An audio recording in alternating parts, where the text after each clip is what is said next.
When people talk about morality, it's usually in a very shallow and almost meaningless sense of the word, and that's because they often don't even know what they mean when they say it. They'll look at something and call it immoral, but when you ask them what that means, they'll say, it's wrong. Okay, well, what does that mean? It's not good. They can't answer it. And it's not because there's not an answer. It's because they never thought to think about what it means for something to be right, or more precisely, what is right. And I don't mean what are things that are right, what are examples of right, but what is right itself? What does that mean? Well, one way of wording it, and it can only be a difference in terms of wording, because no matter how you cash this out, it's going to be the same idea. But one way of wording it is that right is simply consistency within whatever framework you're operating within. And so if you have a moral framework that's predicated on the value of human life, then protecting human life will be right, and taking it will be wrong. Now, obviously, if your moral framework doesn't consider human life to be valuable, then protecting it won't be right and taking it won't be wrong, at least not for the same reasons. Right and wrong are just conditions. They're either met or they're not. And in order to determine if a condition is met, we need a point of reference. Obviously, right and wrong wouldn't even make sense as terms without something to point to.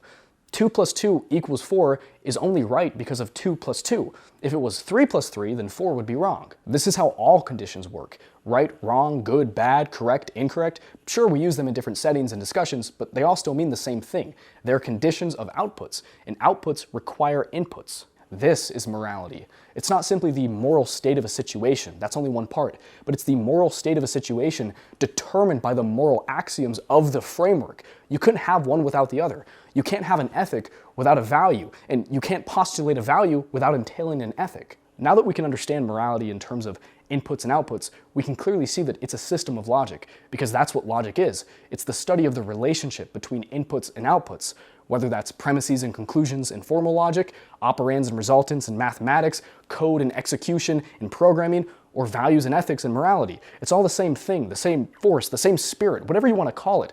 Whatever characterizes logic, math, programming, morality is embedded within the metaphysics of reality, and it might even supersede metaphysics by nature of what it is. But we still haven't exhausted the situation yet, because okay, we have morality, we have an input-output, but most moral systems aren't this simple, at least not the strong ones. So we have an input and an output, but this output simultaneously functions as an input to another output. So I have an input, output, and so on. It can keep going forever. There's no limit to how long the link chain can be. And this brings us to another important principle, which I call the principle of magnification, which is to say that at any point, an input can be seen as an output from a previous input, and every output can be seen as an input to a further output. In the same way that we have causes and effects, and those causes are actually effects from other causes, and those effects are actually causes to other effects, right? We have a premise and a conclusion, and then this conclusion serves as a premise to another conclusion. And you can go both ways, forward or backwards. But we're still missing something, because these systems don't have to be one-dimensional. They can be two-dimensional. Multiple conclusions can be derived from a single premise.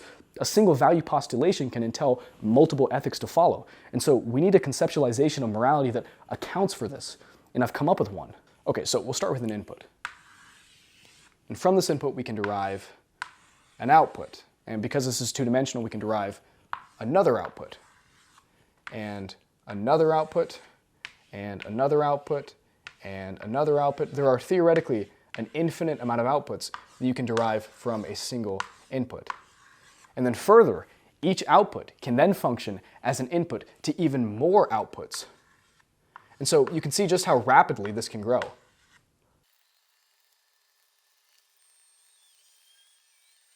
Now, this is called a fractal. A fractal is a shape that can progress inward or outward of itself and from itself. For instance, a triangle that's made up of other triangles. And we see fractals all throughout nature: snowflakes, leaves, galaxies. And so I don't think it's a stretch to conceptualize morality or any system of logic like this, especially when the physical structures that we see in nature are presumably subservient to the metaphysical structures that this embodies. And so I'm not trying to be new agey when I point to fractals throughout nature. I really think that there's something about this structure which is a deep feature of reality. But anyway, this is how I conceptualize morality. It's an axiomatic fractal by which inputs result in outputs, which function as inputs to other outputs, and so on. Now, you might ask, where does this input come from? Well, if you've set up your morality correctly, nowhere. It shouldn't have to come from anywhere. It's intrinsic. Now, when I say intrinsic, I mean something very specific, something that doesn't depend on anything else, but just is. It's impossible for it not to be. Logic, for example, is intrinsic. You can't not have logic, because to not have logic would be a conclusion, which would require an input, and that relationship is logic. so it's immediately necessitated. Or even when postmodernists try to criticize logic, they do so using their own systems of logic, which is self-defeating. That is to say that the mechanism they use to dismantle the system is the system itself, and so it immediately collapses. Now, why does all this matter? Because this gives us the potential for objective morality. If we can ground all of our ethical theories and philosophies onto the most basic, undeniable, metaphysical truth, then our ethics become undeniable. In the same way that a chain is only as strong as its weakest link. If the weakest link is the strongest thing that could possibly be imagined, then the entire chain is strong. It doesn't matter how many steps we have to take. If we can eventually connect it back to an intrinsic value, we will have proven an objective morality. Now, I believe that the most basic, undeniable, intrinsic truth is truth itself. Truth cannot not exist. If truth doesn't exist, then it's true that truth doesn't exist, in which case truth does exist. I mean, even if I'm wrong about that, then it's true that I'm wrong about that, in which case I'm not.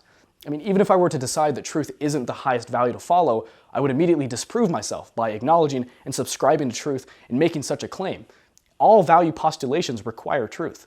Now, because I'm aware of this, I have to follow truth. I can't unthink it.